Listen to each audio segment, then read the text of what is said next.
আসসালামু আলাইকুম। আমাদের মুরগিগুলো অনেকটা বড় হয়ে এসেছে। আজকে মুরগির বয়স প্রায় ১৭ দিন। তো এই ১৭ দিন বয়সে আমাদের মুরগিগুলো বেশ সুন্দর আছে। আলহামদুলিল্লাহ ভালোভাবেই খাওয়া-দাওয়া করছিল। হঠাৎ করেই এই খামারের পর্দাটা টেনে দিয়েছিলাম, আর পর্দাটা নামানোর স্মরণ ছিল না। আমি ঘুমিয়ে গিয়েছিলাম বিকেলের টাইমে। আর এই কারণে এই মুরগিগুলাকে একটু ঠান্ডা লেগে যায়। ঠান্ডা লাগার কারণেই মুরগির সর্দি কাশি শুরু হয়ে যায়। আর সেই কারণে আমরা এদেরকে ন্যাচারালি একটা ট্রিটমেন্ট দিলাম। ন্যাচারালি বলতে যে মেডিসিনটা আমরা ইউজ করছি এটি হচ্ছে ন্যাচারাল একটা মেডিসিন। তো এই মেডিসিনটা এদেরকে হচ্ছে স্প্রে করে দিতে হয়। এদের ঘরে সুন্দরভাবে এই বোতলে মোটামুটি ১ লিটার পানিতে ৫ মিলি ওষুধ দিতে হয়, দিয়ে স্প্রে করে দিতে হয়। এই স্প্রেটা সুন্দরভাবে করে দিলে পুরো মুরগির যে গায়ে পড়ে বা নাকে যায়, যাওয়ার কারণে ওদের নিঃশ্বাসটা খুব সুন্দরভাবে ইজিলি নিতে পারে। এই কারণে এই পানিটা সুন্দরভাবে মিক্সার করে নিয়ে হ্যান্ড স্প্রে দিয়ে এদেরকে সুন্দরভাবে স্প্রে করে দিচ্ছিলাম, যাতে এদের হচ্ছে নিঃশ্বাসটা ভালোভাবে নিতে পারে, এদের কোনো সমস্যা না হয়। এরপরে এই মেডিসিনটা রাত্রিবেলাতে ওদেরকে হচ্ছে পানির সাথে মিশিয়ে দিলাম, দিয়ে আলহামদুলিল্লাহ আজকে মুরগিগুলো বেশ ভালো। কালকে ঠিক যেই রকম ঘরগড়ে ছিল সেরকম নেই, অনেকটাই কমে এসেছে। আর আলহামদুলিল্লাহ এখন ভালো এবং মুরগির গ্রোথগুলোও ভালো হচ্ছে। আমাদের এই বাচ্চাগুলো হচ্ছে মুরগির বাচ্চাগুলো ছিল ৪০০, এখানে ৪৫০ পিস। ৪৫০ পিসের সাথে ৯টা কার্টুনে ৪৫০ পিস বাচ্চা ছিল।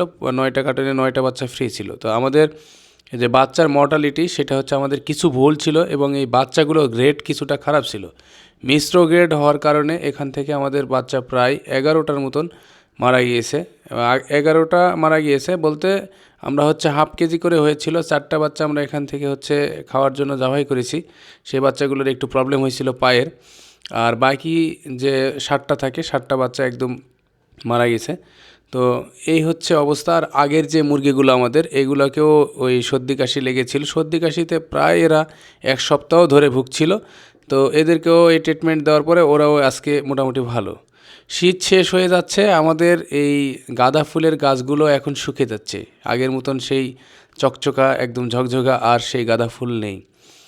আর হঠাৎ করেই আমার ছেলেকে মাদ্রাসায় নিয়ে গেছিলাম, সেখানে যেয়ে দেখলাম যে ২ তলা একটা ঘর থেকে তারা পাইপের মাধ্যমে হচ্ছে সেখান থেকে ভুট্টা নামাচ্ছে। ওখানে একজন মানুষ ভুট্টাটা হচ্ছে ঢেলে দিচ্ছে, আর এই যে পাইপ দিয়ে এসে একদম বস্তাতে তারা লোড করছে। বিষয়টা আমার কাছে খুবই মজার লেগেছে। তো এই বিষয়টি ইউনিক একটি আইডিয়া আমার কাছে মনে হয়েছে, তাই আপনাদের সাথে শেয়ার করলাম।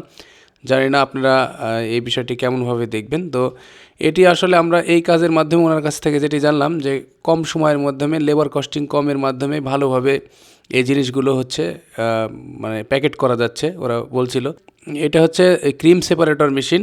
আমি যে পাবনা থেকে ঘি সংরক্ষণ করছি আপনাদের জন্য, একদম পিওর ভেজাল মুক্ত চরে খাওয়া গরুগুলো আছে, ন্যাচারালভাবে প্রাকৃতিক খাবার খেয়ে যে দুধ তৈরি হচ্ছে যে গরুগুলো থেকে, সেই গরুগুলোর দুধ থেকে এভাবে ক্রিম সেপারেট করা হয়।